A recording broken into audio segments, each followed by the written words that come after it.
My boss manipulated me into working unpaid overtime. She didn't know I was recording. Sarah, I really need you to stay late again tonight. I know it's Friday, but the Morrison campaign materials absolutely have to be finished by Monday morning, and honestly, I'm not sure anyone else here has your attention to detail. I stared at my boss, Janet Crawford, as she leaned against my cubicle wall with that practiced look of concern mixed with disappointment. It was 4:47 p.m., and I'd already worked 53 hours this week. My phone sat innocuously on my desk, voice recorder app running behind a fake calculator screen, a trick I'd learned 3 weeks ago when I finally got tired of Janet's games. Janet, I understand the deadline is important, but I've been staying until almost 9 every night this week. I have plans tonight, Anne. Plans? She raised an eyebrow, and I could practically see the guilt trip forming behind her eyes. Sarah, I have to be honest with you. When I hired you 8 months ago, I really thought you had the drive to excel in marketing. But lately, I'm wondering if maybe you're not as committed to your career growth as I initially believed. There it was. The veiled threat wrapped in fake mentorship that had become Janet's signature move. My stomach clenched the way it always did when she started these conversations, but this time I felt a small thrill knowing every word was being captured. I am committed to my career, I said carefully, but I also believe in work-life balance. The employee handbook clearly states that overtime needs to be pre-approved and compensated. Oh, sweetie. Janet's laugh was sharp. Let me explain something about the real world. Yes, technically we have those policies, but in marketing, deadlines don't care about your social life. The clients who keep this company profitable don't care if you had dinner reservations. And frankly, HR doesn't care about a few extra hours here and there when it comes to salaried employees who are building their careers. My jaw tightened. I was paid $42,000 annually as a marketing assistant, but Janet had been systematically pressuring me into working 15 to 20 unpaid hours every single week. At this point, my effective hourly rate was probably around $12, barely above minimum wage in our state. I understand deadlines are important, I managed, but this pattern of last-minute emergencies every week is... Sarah. Janet's voice dropped to what I'd started thinking of as her disappointed mother tone. I'm going to be very direct with you because I like you. The marketing department is being closely evaluated right now. Budget cuts are coming, and I need team members who are willing to go above and beyond. Employees who watch the clock and worry more about getting home than getting results, well, those are typically the first positions we have to eliminate. My heart hammered, but I kept my voice steady. Are you saying my job is at risk if I don't work unpaid overtime? I'm saying that in this economy, with your level of experience, you want to make sure you're seen as indispensable. Think about it, where else are you going to find a company willing to invest in training someone with only 2 years of marketing experience? I'd hate to see you struggle to find something comparable if things don't work out here. I glanced at my phone, making sure the recording was still active. 3 weeks of these conversations, and Janet had no idea I was building an ironclad case against her. I'll stay tonight, I said quietly. But I need to make a quick call first. Of course. See. This is the attitude that's going to take you places. As she walked away, I almost smiled. She had no idea how far this attitude was actually going to take me. 2 hours later, I was finally alone in the office except for the night security guard. The Morrison campaign materials were actually finished, they'd been done since Wednesday. I discovered this little detail when I'd accidentally stumbled across Janet's email to the client, confirming delivery for, end of week, no rush on timeline. I sat back in my chair, staring at the completed project files on my screen. 15 hours of my life this week, wasted on a fake deadline. My hands were shaking slightly as I pulled up the recording from today, my 3rd this week and 7th overall. Janet's voice came through crystal clear. HR doesn't care about a few extra hours here and there, and employees who watch the clock, those are typically the first positions we have to eliminate. My phone buzzed with a text from my roommate Emma. Pizza's getting cold. You okay? I'd moved in with Emma 6 months ago when my rent went up and my salary definitely hadn't. Between Janet's unpaid overtime scheme and my student loans, I'd been surviving on ramen and stress for weeks. Emma worked in HR at a different company and had been the one to suggest I start documenting everything. Finally heading home, I texted back. Save me a slice. Already boxed it up. Also, my friend Marcus called back. He wants to talk to you tomorrow about those recordings. Marcus Chen was an employment attorney who owed Emma a favor from college. He'd agreed to give me 30 minutes of free consultation, but I was terrified he'd tell me I didn't have a real case. What if Janet was right about HR not caring? What if this was just normal workplace expectations I was too naive to understand? I was packing up when I heard voices near Janet's office. She was supposed to have left hours ago. She'd made a big show of grabbing her purse and saying goodbye around 5:30, right after ensuring I'd be staying late. Told her it was a Monday deadline, so she'll be here all weekend if necessary. Janet's voice drifted down the hallway. My blood went cold. I crept closer, phone already recording. Jesus, Janet, don't you think you're pushing it? The second voice belonged to Derek Hoffman, our department director. Sarah's a good employee. If she files a complaint. She won't. Trust me, I've got her convinced she's lucky to have this job. Besides, she's young and desperate, exactly the type who'll work herself to death trying to prove she belongs here. I've been doing this for 15 years, Derek. You identify the insecure ones during interviews and leverage that insecurity. It's not personal, it's strategic workforce management. And if she quits? Janet laughed. Then we hire another eager college grad for the same salary and start over. There's an endless supply of kids who think marketing is glamorous. The trick is making them believe that exploitation is just paying their dues. I pressed myself against the wall, heart pounding so hard I was sure they'd hear it. My phone was capturing every word. What about that overtime lawsuit against Henderson Corp last month? Didn't they have to pay out like 60 grand in back wages? That was different. They were stupid enough to put the overtime demands in writing and they got careless with their documentation. I keep everything verbal, one-on-one. It's my word against theirs, and who's going to believe a junior employee over a director with my track record? If you say so. Just, maybe ease up a little. I don't want this coming back on the department. Relax. Sarah Miller is not a threat. She's too grateful and too scared to ever make waves. I heard chairs moving and footsteps approaching the hallway. I practically sprinted back to my desk, grabbed my bag, and headed for the elevator, my entire body vibrating with rage and adrenaline. Too grateful and too scared. Janet Crawford had no idea what she just unleashed. The weekend passed in a blur of obsessive planning and barely contained fury. I must have listened to that recording of Janet and Derek 50 times, each playback making me angrier. Too grateful and too scared to ever make waves. The words had burned themselves into my brain. Marcus Chen's office was nothing like I'd expected. Instead of some intimidating glass tower, I found myself in a modest building sandwiched between a coffee shop and a dry cleaner. Marcus himself was younger than I'd imagined, maybe early 30s, with kind eyes behind wire-rimmed glasses and a desk covered in case files. Emma told me you've been documenting some workplace issues, he said, gesturing for me to sit. Why don't you walk me through what's been happening? I'd rehearsed this moment all weekend, but sitting there in his office, I suddenly felt ridiculous. What if this was all normal? What if I was just being dramatic? My boss has been pressuring me to work unpaid overtime, I started hesitantly. About 15 to 20 hours a week for the past 3 months. Marcus nodded, making notes. And you have documentation of this pressure? I pulled out my phone with trembling hands. 7 recordings over 3 weeks. Including one from Friday night where she admits to deliberately manipulating employees. His eyebrows shot up. You recorded conversations without consent. That could be problematic depending on, he paused, checking something on his computer. Actually, we're in a one-party consent state. As long as you were part of the conversation, you're legally allowed to record. Can I hear the most recent one? I played Friday's recording, watching Marcus's expression shift from professional interest to genuine concern as Janet's voice filled the room. I've got her convinced she's lucky to have this job. You identify the insecure ones during interviews and leverage that insecurity. Jesus, he muttered when it finished. She actually said, strategic workforce management. And this Derek person didn't shut it down. He seemed uncomfortable but didn't really object. Is this actually illegal? My boss keeps saying that salaried employees don't get overtime protection. Marcus was already pulling up documents on his computer. That's a common misconception employers love to exploit. The Fair Labor Standards Act has very specific exemptions for overtime requirements. Most marketing assistants absolutely qualify for overtime pay, regardless of being salaried. What's your annual salary? $42,000. And your job duties? I described my actual responsibilities, social media posts, basic data entry, scheduling meetings, proofreading materials. Marcus was nodding grimly. Sarah, you're textbook non-exempt. The salary threshold alone puts you well within overtime protection, and nothing you've described meets the executive, administrative, or professional exemptions. Your employer owes you time and a half for every hour over 40 per week. My calculator app was getting a workout. That would be. God, that's almost $4,000 just from the last 3 months. Potentially more, depending on how long this has been going on. And here's the thing, willful violations of wage and hour laws can result in double damages, plus attorney fees. Marcus leaned forward. But I have to ask, have you considered going to HR first? Some courts prefer to see that internal remedies were attempted. My stomach dropped.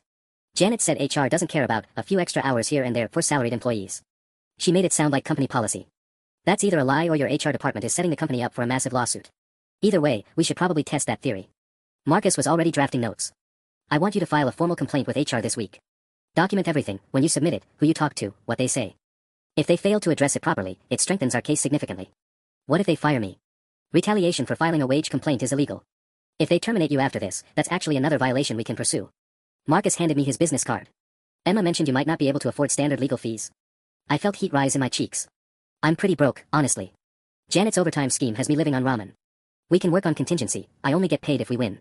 But Sarah, I want you to understand something. This isn't just about you anymore. If Janet's systematically targeting vulnerable employees like she described in that recording, there are likely other victims.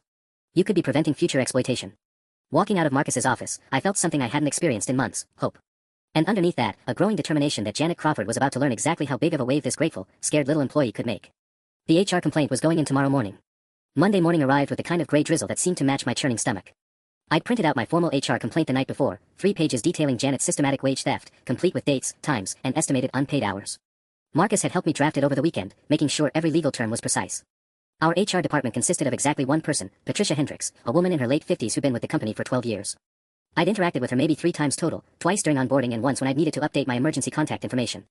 She seemed nice enough, but I had no idea where her loyalties lay. I was psyching myself up to walk to her office when my computer pinged with a new email. The subject line made my blood freeze, team meeting, mandatory attendance, 9 a.m. conference room B. The sender was Janet. I glanced at the clock, 8:47 a.m. My hands were actually shaking as I opened the email. Team, we need to discuss some concerning trends in work ethic and department efficiency. Please bring your current project lists and timesheets for review. This is a mandatory meeting for all marketing department staff. Janet. My throat went dry. Timesheets? We'd never had to submit timesheets before. Janet had always insisted that salaried employees didn't need to track hours. And the timing felt way too coincidental. Had she somehow found out about my meeting with Marcus? I grabbed my notebook and phone, making sure the recording app was easily accessible. The HR complaint would have to wait until after this meeting, but something told me I was about to collect even more evidence. Conference room B was packed. All 8 members of the marketing department sat around the table, looking various degrees of confused and nervous. Janet stood at the head of the room with a stack of papers and her usual fake smile. Good morning, everyone. I called this meeting because I've been reviewing department productivity metrics, and frankly, I'm concerned about what I'm seeing. Her eyes swept the room, lingering on me for just a moment longer than the others. It seems some team members have been struggling to meet basic deadlines without requiring excessive hand-holding and supervision. My coworker Mike shifted uncomfortably. I knew Janet had been pulling the same overtime tricks on him. He complained about it during lunch last week. Moving forward, we're implementing new productivity measures. First, everyone will be required to submit detailed daily timesheets accounting for how you spend each hour. Second, we're establishing new performance benchmarks. Anyone who can't consistently meet deadlines within standard work hours clearly needs additional training or... She paused dramatically. Career coaching to help them find a role that better matches their capabilities. The threat was crystal clear, and she was delivering it to the entire team. I discreetly started my phone's recording app. Janet, spoke up Lisa from the social media team, most of us have been staying late regularly to meet the deadlines you've set. If we're now expected to complete the same amount of work in fewer hours. Lisa, I'm going to stop you right there. Janet's voice went ice cold. What I'm hearing is excuse-making. In the current economic climate, this company needs employees who find solutions, not problems. If the workload feels overwhelming, perhaps we need to discuss whether this position is the right fit. My colleague David raised his hand tentatively. What about overtime compensation for the extra hours we've been putting in? I know I've been here until at least 8 p.m. most nights for the past 2 months. Janet's smile could have cut glass. David, as salaried professionals, you're paid to get results, not punch a time clock. The expectation is that you manage your time efficiently enough to complete your responsibilities within a reasonable time frame. If you're consistently unable to do that, it suggests either a time management issue or a skills gap that we need to address through performance improvement planning. I felt sick. She was doing it again, the same manipulation tactics, but now in front of witnesses. Making everyone feel like their struggles with impossible workloads were personal failures. Now, Janet continued, I need each of you to commit, out loud, to meeting your deadlines without requiring additional support or accommodations. Let's start with you, Sarah. All eyes turned to me. Janet's expression was expectant, almost daring me to push back. In that moment, I realized this entire meeting was a power play designed to put me back in line. She had no idea I had Marcus Chen's business card in my wallet and a formal HR complaint ready to file. I'm committed to following all company policies regarding wages and working conditions, I said carefully. Janet's smile faltered slightly, but she moved on to the next person. I spent the rest of the meeting listening to my coworkers reluctantly agree to accept more exploitation while my phone captured every manipulative word. By 10 a.m., I was standing outside Patricia Hendricks' office with my complaint letter, more determined than ever. Janet Crawford had just made her biggest mistake yet. Patricia Hendricks looked exactly like someone who'd spent 12 years in corporate HR, tired eyes, a world's best grandma mug, and a kind of forced smile that suggested she'd heard every workplace complaint imaginable. Her office was smaller than I'd expected, with motivational posters about teamwork and synergy that felt deeply ironic given what I was about to discuss. Sarah, right? Marketing department. She gestured to the chair across from her desk. What can I help you with today? I handed her the complaint letter, my palms sweating despite the office's aggressive air conditioning. I need to file a formal complaint about wage theft and workplace harassment. Patricia's eyebrows shot up as she scanned the first page. I watched her expression shift from polite interest to genuine concern as she read. The silence stretched for what felt like hours but was probably only 3 minutes. These are serious allegations, she said finally. You're claiming 15 to 20 hours of unpaid overtime weekly for 3 months. Yes. And I have documentation. I pulled out my phone. 7 recorded conversations where Janet explicitly admits to manipulating employees and deliberately creating false deadlines to pressure unpaid work. You recorded conversations with your supervisor. Patricia's tone sharpened. My heart sank. We're in a one-party consent state. I consulted with an attorney who confirmed it's legal since I was part of the conversations. You already spoke with an attorney. Now she looked genuinely alarmed. Just for consultation on my rights. I wanted to try internal resolution first. Which was true, even if Marcus had strongly suggested this exact approach. Patricia set down the complaint and folded her hands.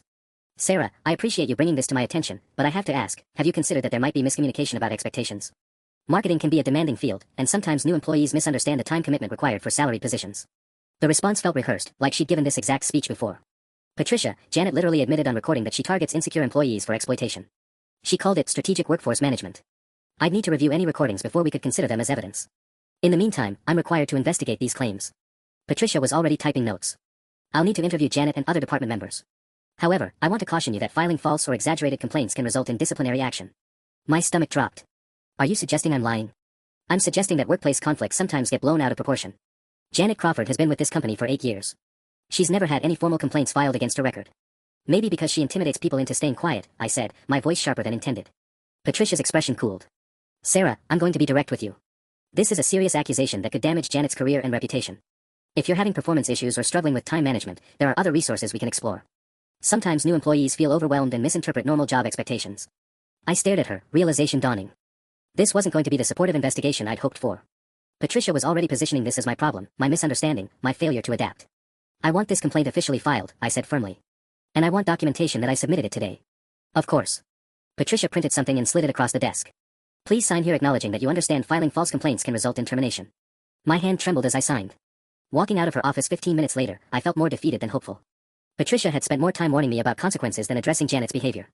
I was pulling out my phone to text Marcus when I noticed Janet standing near the elevator, watching me leave HR with undisguised interest. Our eyes met, and her smile was absolutely predatory. Sarah. How are you settling in with those new productivity requirements? She knew exactly where I'd been, and she was already planning her counterattack. By Wednesday afternoon, Janet's retaliation campaign was in full swing, and she wasn't even trying to be subtle about it. It started with the Morrison project, the same one I'd stayed late to finish the previous Friday. Janet called me into her office Tuesday morning with a printed copy of my work, red pen marks scattered across every page like a massacre. Sarah, I'm really disappointed.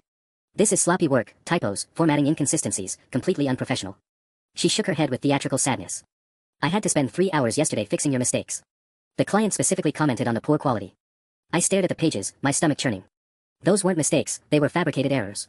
Janet had taken my perfectly clean work and deliberately introduced typos and formatting problems. I recognized my original text, but now, marketing campaign was spelled marketing campaign and bullet points were randomly indented. Janet, this isn't the version I submitted. Someone altered this document. Sarah, I understand it's hard to accept criticism, but making accusations isn't going to improve your performance. Her voice carried that practiced tone of disappointed mentorship, but her eyes were stone cold. I'm placing you on a formal performance improvement plan, effective immediately. She slid a packet across her desk. 30 days to demonstrate significant improvement in attention to detail, time management, and professional attitude. The language was carefully crafted, no mention of the overtime issues, just vague performance concerns that would be nearly impossible to disprove. This seems retaliatory, I said carefully, thinking about Marcus's warnings about documenting everything. The timing, right after I. After you what, Sarah? Janet's smile was razor sharp. After you've been struggling with basic deadlines. After you've shown resistance to normal job expectations. I'm trying to help you succeed here, but you need to take ownership of your performance issues. My phone was recording in my pocket, capturing every word. But I was starting to realize that Janet was smarter than I'd given her credit for. She was building a paper trail that painted me as a problematic employee, creating justification for whatever she planned to do next. The performance improvement plan was diabolic in its precision. I had to submit hourly progress reports, get pre-approval for any work before proceeding, and attend weekly coaching sessions with Janet.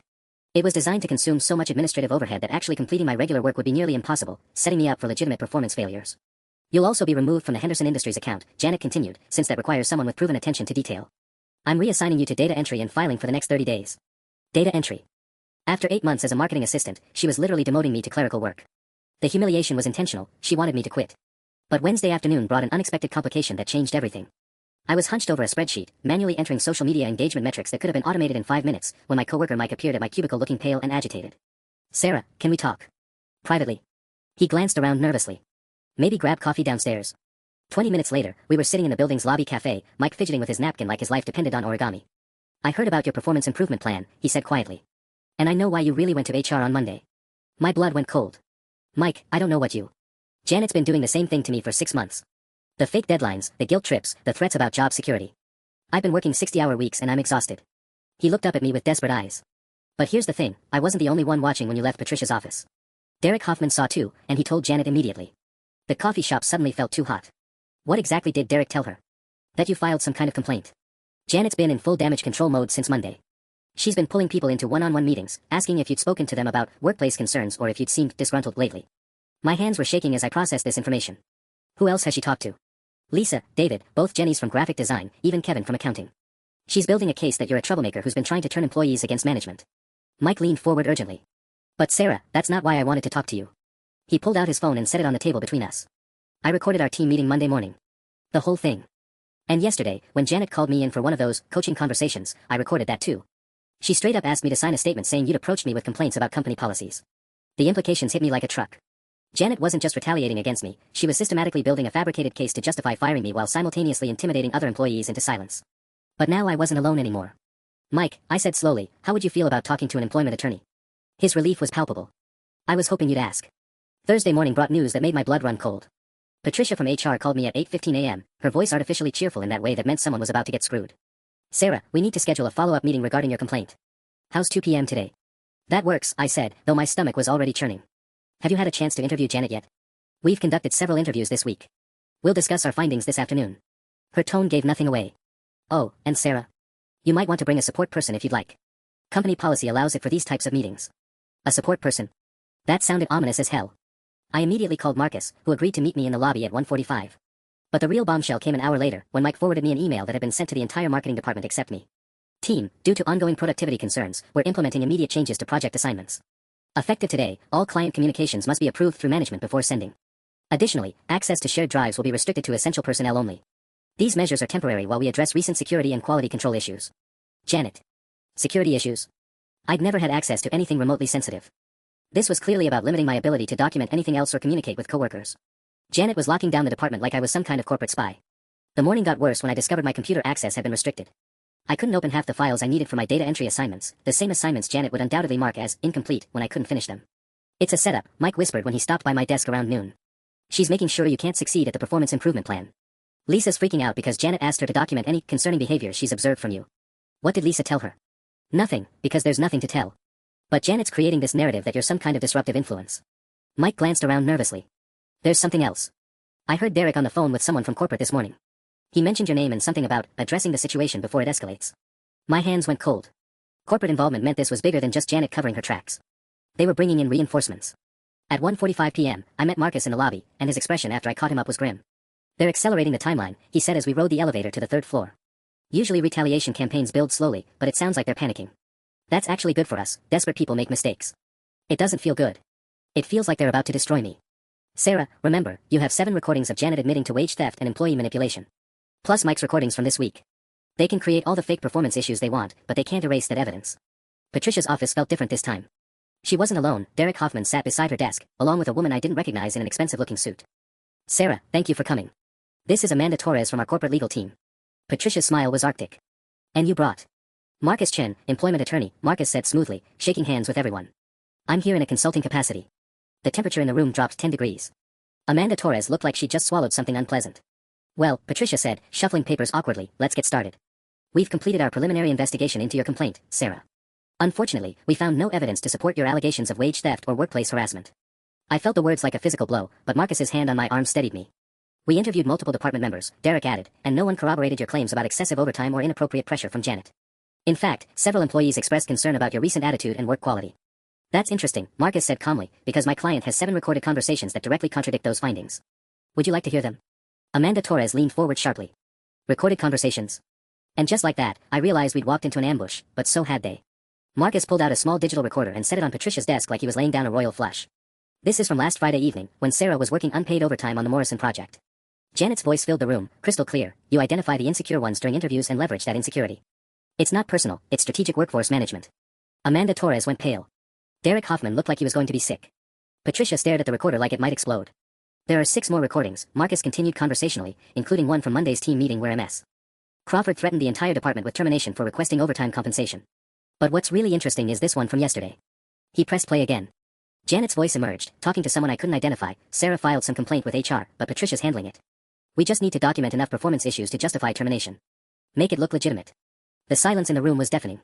Amanda Torres was scribbling notes frantically while Derek stared at his hands like they held the secrets of the universe. I should mention, Marcus added, that we also have recordings from other employees. Mike Chen has documented similar wage theft patterns, and we've identified at least 3 additional victims in the marketing department alone. Patricia finally found her voice. These recordings, when were we going to be made aware of their existence? You were just made aware, I said, finding my courage. Along with the fact that Janet has been systematically stealing wages from multiple employees while you've been helping her cover it up. Now wait just a minute, Derek started, but Amanda Torres cut him off with a sharp gesture. Derek, I think you should return to your office. Patricia and I need to continue this conversation privately. Her tone brooked no argument. Sarah, Marcus, we'd like to schedule a follow-up meeting for tomorrow morning. This investigation is incomplete. As we gathered our things, Patricia's phone rang. Through the open door, I heard her answer, yes, Janet, I know you're concerned about the meeting, but, no, I can't discuss details right now. Marcus and I exchanged glances.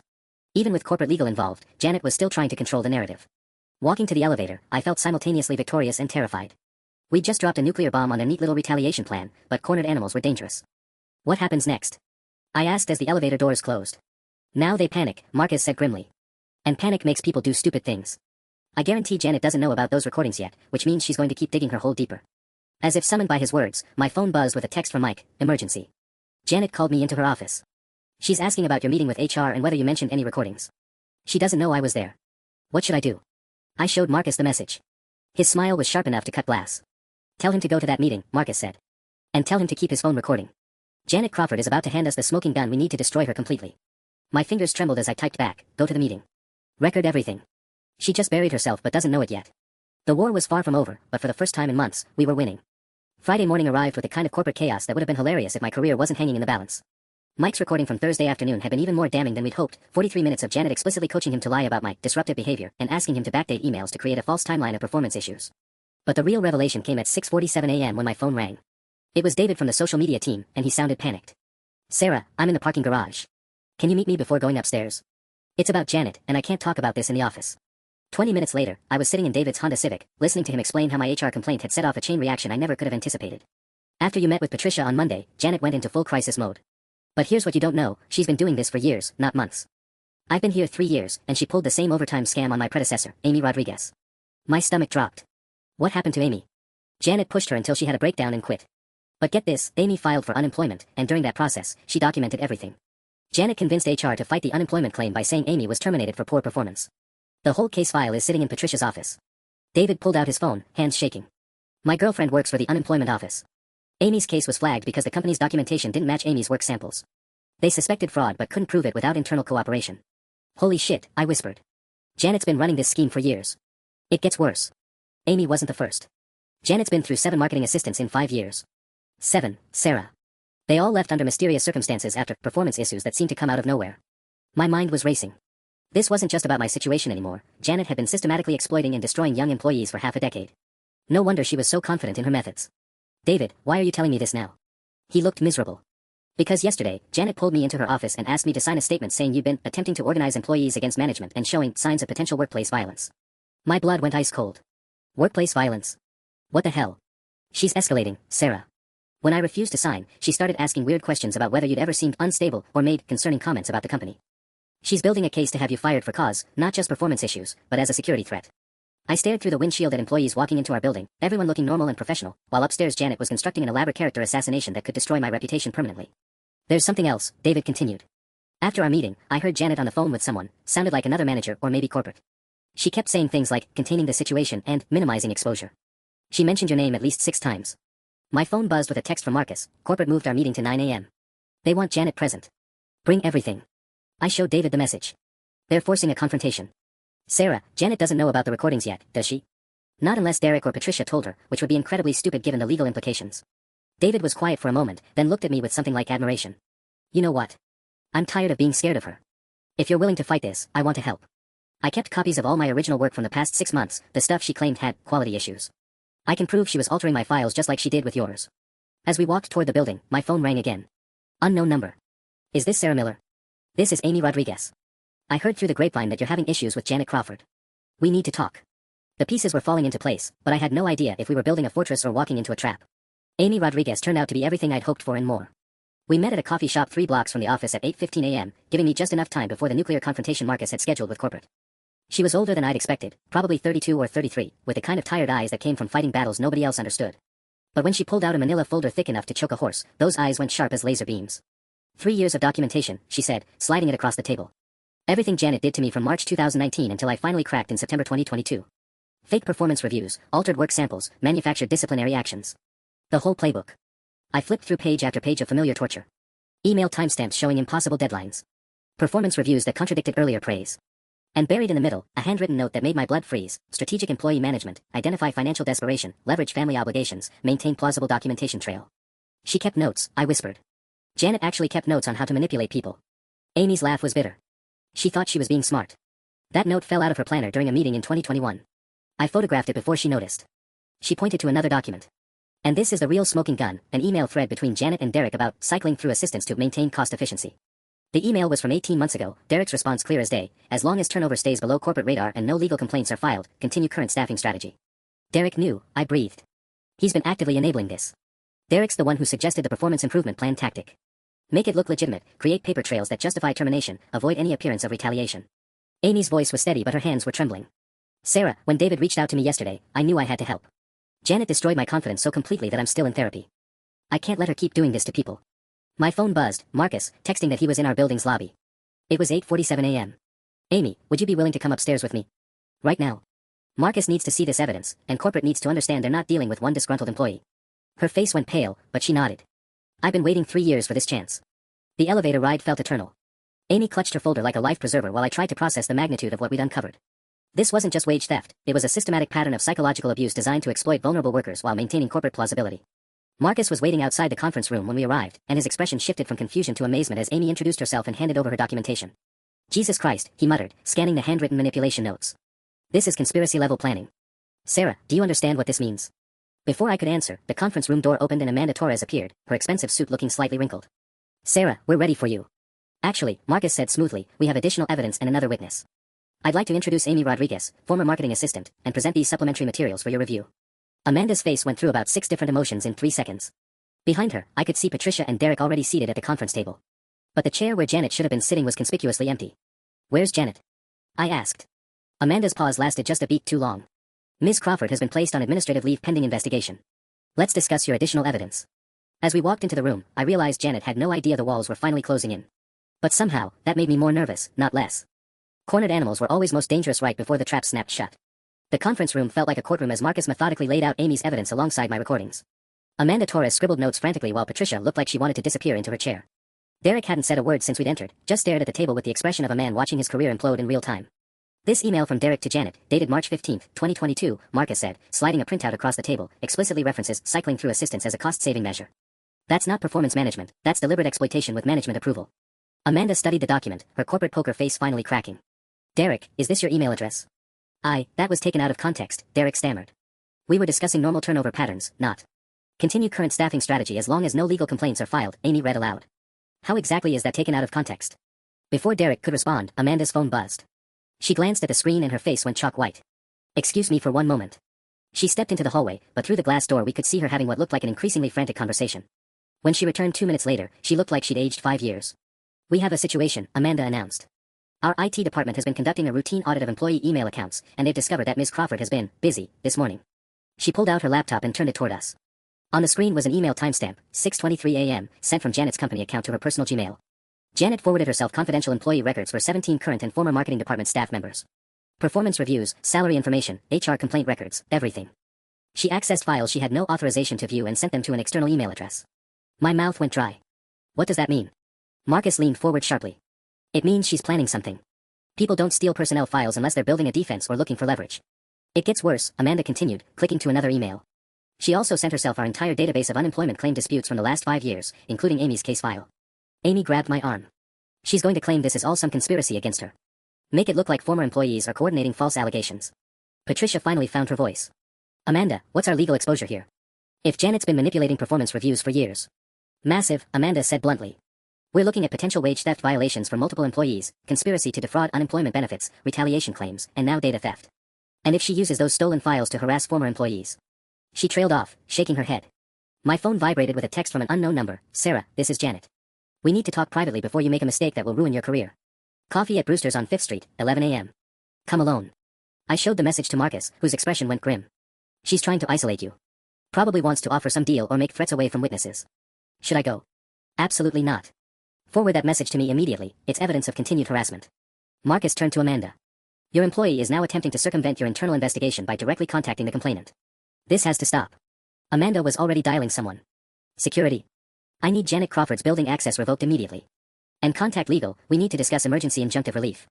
As the meeting continued around me, I found myself thinking about Janet's message. The phrasing was almost pleading, which didn't match the confident manipulator from my recordings. For the first time, she sounded scared. But that somehow made her more dangerous, not less. Derek suddenly spoke up. Amanda, there's something else you need to know about Janet. She has connections in other companies. She's been networking with HR directors at our competitors. What kind of connections? The kind where she might try to blacklist Sarah industry-wide if this goes public. The room went silent as the implications sank in. Janet wasn't just fighting for her job anymore, she was preparing for war. My hands were shaking as I read Derek's words about Janet potentially blacklisting me industry-wide. The coffee I'd grabbed from the lobby suddenly tasted like ash in my mouth. What exactly do you mean by blacklisting? Marcus asked, his attorney voice cutting through the tension. Derek shifted uncomfortably, avoiding eye contact with everyone. Janet chairs the Regional Marketing Professionals Network. She has direct relationships with HR directors at Hendrix Communications, Blue Sky Marketing, Creative Solutions Group, basically every major firm within a 50-mile radius. Amanda Torres looked like she was developing a migraine in real time. Derek, are you telling me our employee has the ability to interfere with complainants' future employment opportunities? She's been bragging about it for months. Last year, when Tom Morrison from the graphics team left and tried to get hired at Hendrix, Janet made some calls. He never got past the initial screening. Derek's voice was barely above a whisper. She called it protecting the industry from problem employees. My stomach dropped to somewhere around my ankles. I'd been so focused on fighting Janet's current manipulation that I hadn't considered she could destroy my entire career trajectory. In marketing, reputation was everything. A few well-placed phone calls could make me unemployable in my chosen field. Amy leaned forward urgently. She did the same thing to me. I applied to 7 different marketing positions after leaving here. Got to final interviews twice, then suddenly nothing. Radio silence. Her voice cracked slightly. I'm working in retail management now because I couldn't get hired anywhere in marketing. Jesus Christ, Marcus muttered, scribbling notes furiously. This is conspiracy and restraint of trade territory. Amanda, your company could be liable for every job opportunity these women lost due to your employees' interference. My phone buzzed again. Another text from Janet. Sarah, I know you're in a meeting with corporate right now. Don't let them manipulate you. I have information about this company that could protect us both. 11 a.m. at Brewster's. This is your last chance to hear the truth. I showed the message to Marcus, whose eyebrows shot up. She's monitoring your location somehow. Either she has someone watching the building, or... He turned to Amanda. Does your company track employee phones? Only for company-issued devices, which Sarah doesn't have. Amanda was already making another note. But if she has allies in the building feeding her information. As if summoned by her words, there was a knock on the conference room door. Patricia's assistant, Maria, poked her head in looking flustered. I'm sorry to interrupt, but there's a situation downstairs. Janet Crawford is in the lobby demanding to speak with Sarah Miller. Security won't let her up, but she's refusing to leave and she's getting loud.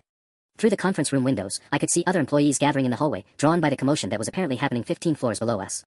This was becoming a public spectacle, which meant by Monday morning, everyone in the company would know about my complaint. She's trying to force a confrontation, Marcus said grimly. Make you look like you're hiding something by refusing to talk to her. My phone started ringing. Janet Crawford, calling directly. Don't answer that, Amanda said quickly. But as the phone continued to ring, a terrible realization hit me. She's not just trying to intimidate me. She's creating a scene to make this look like a personal dispute between 2 employees rather than a systematic wage theft investigation. Marcus nodded slowly. Smart and dangerous. If she can reframe this as workplace drama instead of labor law violations. Amy stood up abruptly. I'm going down there. Amy, no, I started, but she was already heading for the door. She destroyed my life 3 years ago. She's not doing it to anyone else. Amy's voice was steel. Besides, she won't expect me. Let's see how confident Janet feels when all her victims show up at once. As Amy disappeared toward the elevators, my phone buzzed with one final text from Janet. You have 5 minutes to come downstairs, or I start making those phone calls. Your choice, Sarah. The trap was closing, but I was no longer sure who was caught inside it. My phone started buzzing with rapid-fire text messages from numbers I didn't recognize. Sarah Miller.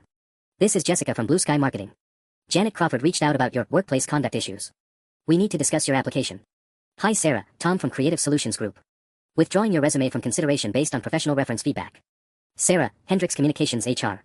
Please call regarding concerns raised about your employment history. I stared at the messages, my hands shaking so badly I almost dropped the phone. She's doing it, I whispered.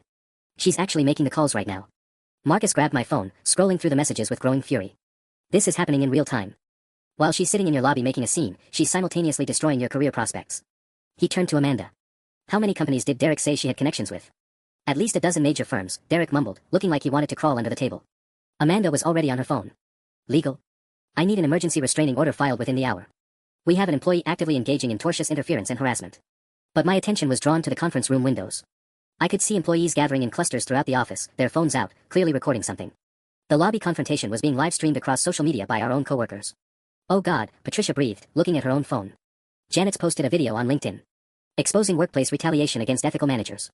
It already has 47 shares.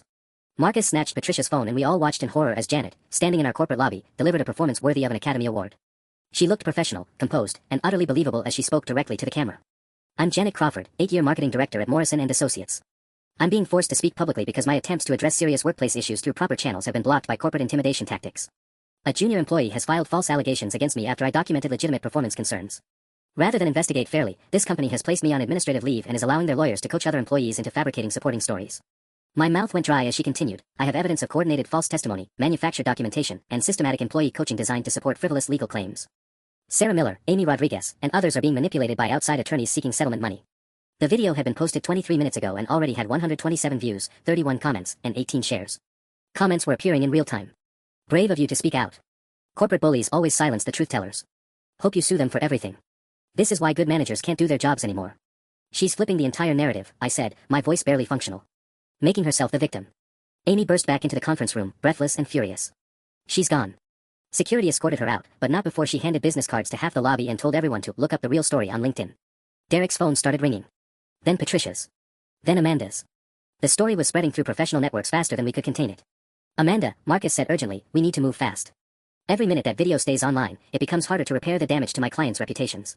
Amanda was juggling 2 phone calls while typing frantically on her laptop.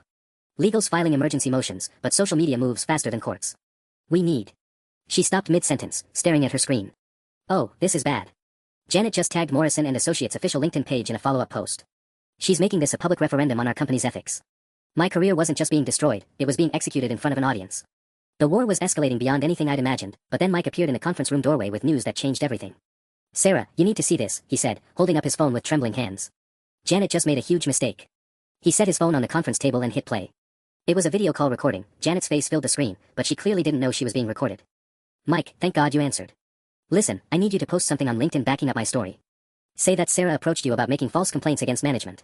I'll send you the exact wording, just copy and paste it. Mike's voice came from behind the camera. Janet, I don't feel comfortable lying about. It's not lying, it's strategic truth-telling. Look, I've already talked to 6 other companies about Sarah and Amy. They won't be working in marketing again, I guarantee it. But you can still save your own career if you support me publicly. Post the statement, and I'll put in good words for you at Blue Sky and Hendrix. Refuse, and... She shrugged. Well, the marketing world is smaller than you think. Marcus was already pulling up his own recording app. Mike, when did she call you? 12 minutes ago, right after security escorted her out. She was sitting in her car in the parking garage. Mike looked sick. She offered me a promotion and a reference letter if I'd publicly call you a liar. When I said no, she told me I was choosing the wrong side of history. Amanda Torres grabbed Mike's phone, replaying the recording with growing amazement. She just committed extortion on video. And admitted to conspiracy to interfere with employment opportunities. She looked up at Marcus. This recording completely contradicts her LinkedIn narrative. My phone buzzed with another unknown number. I almost ignored it, but something made me answer. Sarah Miller.